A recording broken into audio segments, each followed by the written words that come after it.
बार जा चश्मो चराग तारीख अंसार मुस्लिमीन जिला दादू जा अमीर ऐ सदर हजरत अल्लामा व मौलाना साहबजादा से मोहम्मद जमान अंसारी करमी के पाण ईंदा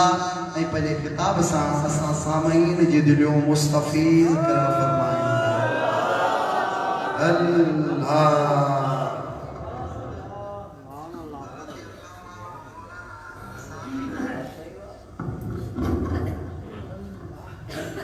हिकिड़े दफ़ा सिक कई मोहब्बत सां सोने हबीब जे मथां सलाह शरीफ़ पढ़ो।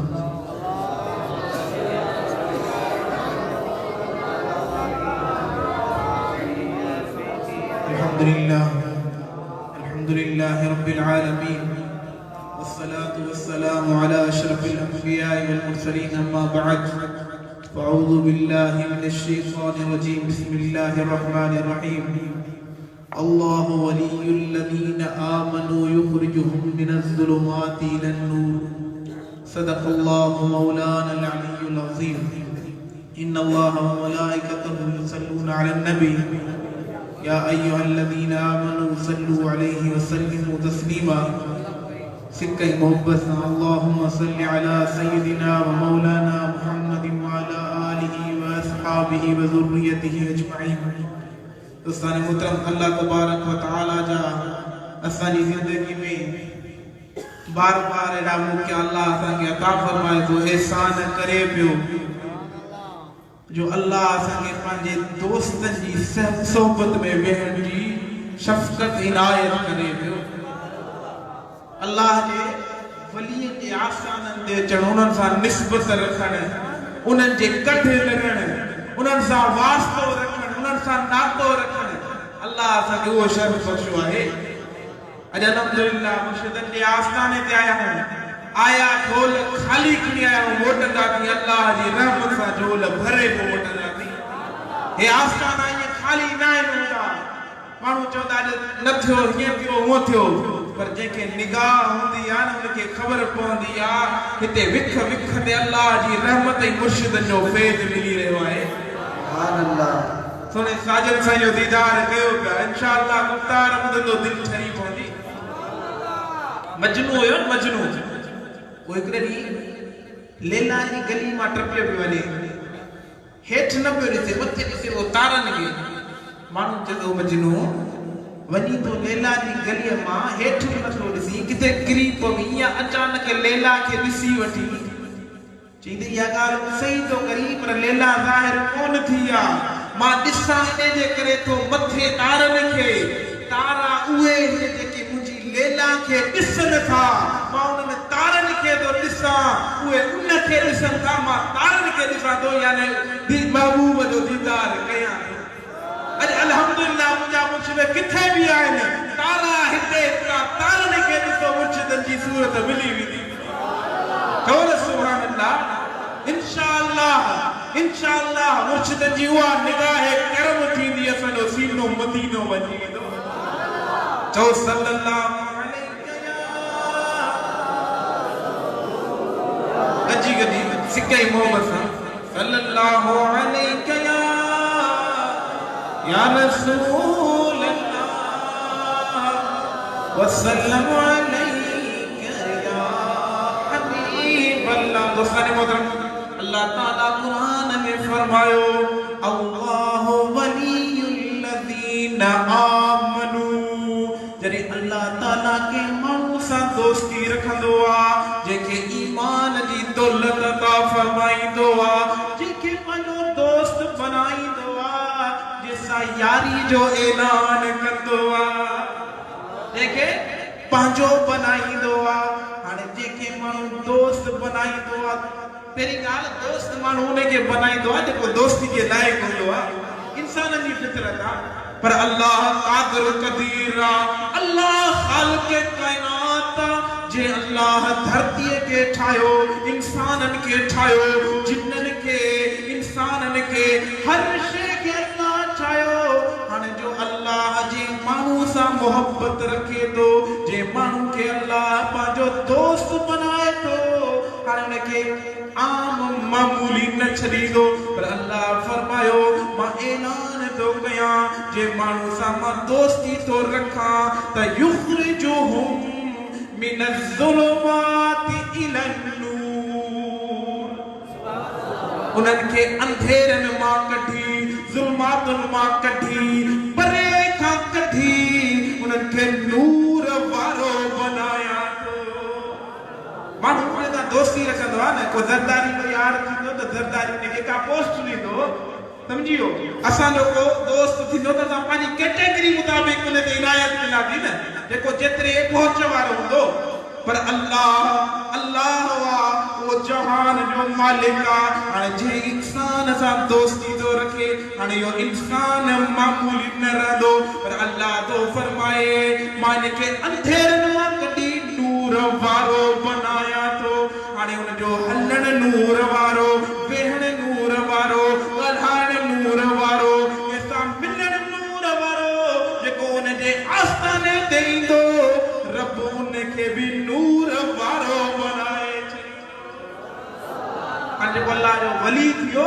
वो मामूली न आहे वो नूर वारो आहे कीअं सुने हबीब अली हदीस मुबारका तिरमिज़ी शरीफ के अंदर रिवायत अचे थी सुने हबीब फरमायो इत्तकू बिफ़िरासतिल मुमिनी हुवा यंज़ुरु बिनूरिल्लाह अल्लाह जे वलियन मोमिनन दी फिरासत खां बचो जो त ये ॾिसंदा आहिनि उन जी निगाह मामूली न हूंदी उहे अल्लाह जे नूर सां ॾिसंदा आहिनि उन्हनि जी दीद उन्हनि जूं अखियूं हूंदियूं आहिनि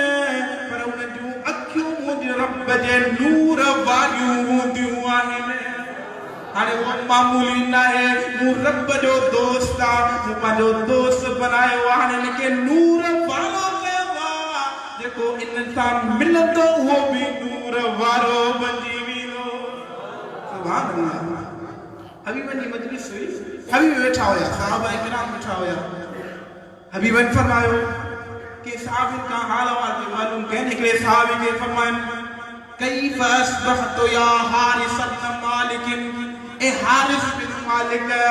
तो सुबह कीअं गुज़ारी हबीब हाल पे मालूम करने का ए हारिस तुझी सुबह कीअं गुज़री कहिड़े हाल में तो सुबह गुज़ारी अर्ज़ करे तो या रसूल अल्लाह अस्बहतु मुमिनन हक़्क़ा जे मोमिन सच्चा सुबह कंदा आहिनि तीअं हारिस बि मोमिननि वारी सुबह कई आहे सुभान अल्लाह मोमिनन वाली ॻाल्हि सम्झ में अची करे न चओ सुभान अल्लाह या रसूल अल्लाह मोमिनन वाली सुबह कई आहे हबीब फरमायो कीअं अर्ज़ कई या रसूल अल्लाह जीअं जो निगाह खयम अंज़ुरु इला अर्श रब्बी ये निगाह खणी पंहिंजे घर मां आसमान ॾे निहारत अर्श खे ॾिसी वरतम सुभान अल्लाह वकअन्नी अंज़ुरु इला निगाह जो खयम त वेठे मदीने मां जन्नत खे ॾिसी वरतम खाली जन्नत खे न ॾिठम पर यतज़ावरून फीहा जेके जन्नत में माण्हू घुमनि पिया जन्नत जी ज़ियारत कनि पिया उन्हनि माण्हुनि खे ज़ियारत करके ॾिसी वरतम सुभान अल्लाह वकअन्नी अंज़ुरु इला अहलिन नार जहन्नम में जेके माण्हू हुया जहन्नम खे ॾिठम यतग़ावून फीहा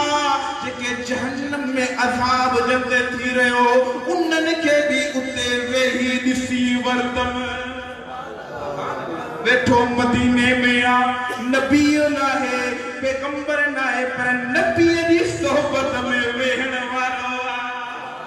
चओ न सुभान अल्लाह चए तो निगाह खयम अर्श ॾिठम निगाह खयम जन्नत ॾिठम निगाह खयम जहन्नम ॾिठम जिॾे निगाह खणा पियो अर्श ॾिसी वठां पियो ये शान है खिदमतगारों की सरकार का नाम क्या होगा ये खिदमतगार महबूब जो सहाबिया अल्लाह उनके उहो मुकाम ॾिनो जो निगाह खणे पियो त जन्नत ऐं अर्श ॾिसी वठे पियो सुभान अल्लाह वो पे आयत पढ़ी त अल्लाह उनके नूर वारो बनाईंदो आ नूर मामूली नाए हूंदो जे निगाह खणंदो आ इन दादू वारनि खे उतां ॾिसी वठंदो आ मुंहिंजो मुर्शिद जिथे हुजे दिल पर सां निगाह खणंदो करमपुर में आयल सभिनी आशिकनि खे ॾिसी वठे थो छो त अल्लाह फरमायो उन्हनि खे असां नूर अता करे छॾियो आहे इंसाननि आम माण्हुनि वारो नूर न पर रब जो ॾिनल उहो नूर जो जिथां ॾिसनि उन आशिकनि खे ॾिसी वठंदा आहिनि सो पीराने पीर दस्तगीर महबूब सुभानी कुतुब रब्बानी शेख अब्दुल कादिर जीलानी अल हसनी वल हुसैनी सुभान अल्लाह कहो न सुभान अल्लाह आयो न दस्तगीर या मुरीद साईं ने फरमाइंदा नजर तो इला बिलातिल्लाहि जमआ का खरदलतिन अला हुक्म इत्तिसाली साईं ने फरमाइंदा अल्लाह मुखे उहो कमाल अता कयो अल्लाह मुखे उहा कुवत अता फरमाया जो मां अल्लाह जे शहर खे ईअं ॾिसां थो ये तरीक़े ते सरह जे दाणे खे ॾिसी वठबो आहे सुभान अल्लाह अल्लाह जा शहर ज़मीन ते जेके शहर आहिनि सभिनी शहरनि खे मां हिते बगदाद में वेही ईअं ॾिसां थो जीअं सरह जो दाणो यानी जेकी शइ आहे परे का शे ना है यानी मां जिथे ॾिसां थो पंहिंजे आशिकनि खे पंहिंजे हुबदारनि खे ॾिसी वठां थो सुभान अल्लाह यो पीराने पीर जो शान आहे ऐं फरमाईंदा मूंखे अल्लाह उहा कुवत अता फरमाई आहे जो मूंखे अल्लाह ताला सॼी धरती ईअं ॾेखारे थो जीअं सरी जो दाणो ॾिठो आहे अल्लाह ताला तॾहिं त फरमायो वलक़द कतबना फ़िज़ ज़बूर मिन बादि ज़िक्रि अनल अर्द यरिसुहा इबादियस सालिहून सुभान अल्लाह बेशक असां ज़बूर में भी लिखियोसी कुरान में भी लिखियोसी हिन धरती जा मालिक आहिनि त रब जा दोस्त आहिनि मेरी अल्लाह वधाए मु नूर वारो बेतमान जिदे ॾिसनि ॾिसी सघनि था ऐं मु धरती उन्हनि जे हवाले करे छॾी आहे जीअं चाहिनि तीअं करे बि सघनि था चओ न सुभान अल्लाह वरी चओ न सुभान अल्लाह चओ सल्लल्लाहु अलैहि या रसूल अल्लाह सल्लल्लाहु अलैहि या रसूल वसल्लम अलैका या हबीब अल्लाह वलियन जो शान आला वधायो वहाबा मुला जो अलाए छाते मगन जो खराब ओ वलिय सगोरा वारिस आहिन धरती उन्हनि जे हवाले ज़बूर में या कुरान में या लिखत उन्हनि जे नाले वलियन जी मोहब्बत सुलबत समूर सवाब मुला जो अलाए छाते मगन थियो खराब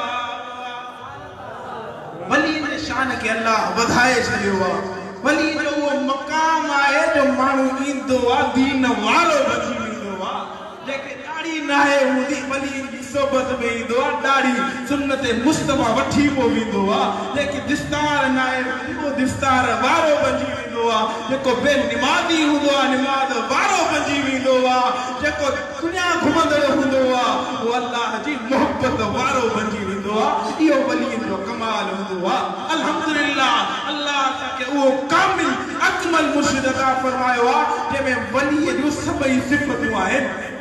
अल्लाह असांखे वो करम करे अहिड़ो सुहिणो दिलबर साईं अता फरमायो आहे अल्लाह तबारक व तआला असांजे सुहिणे मुर्शिद हादी रहबर खे खिज़री हयाती सिहत वारी ज़िंदगी अता फरमाए उन्हनि जो सायो ता देर असांजे मथां काइम ऐं दाइम रखे अल्लाह असांजो हिन महफ़िल में अचण उन मुर्शिद सां सची मोहब्बत नसीब फरमाए रब करीम जो चवण तव्हांजो ॿुधण पंहिंजी बारगाह क़स्में क़बूल ऐं मंज़ूर फरमाए आख़िर दावाना अनिल हम्दुलिल्लाहि रब्बिल आलमीन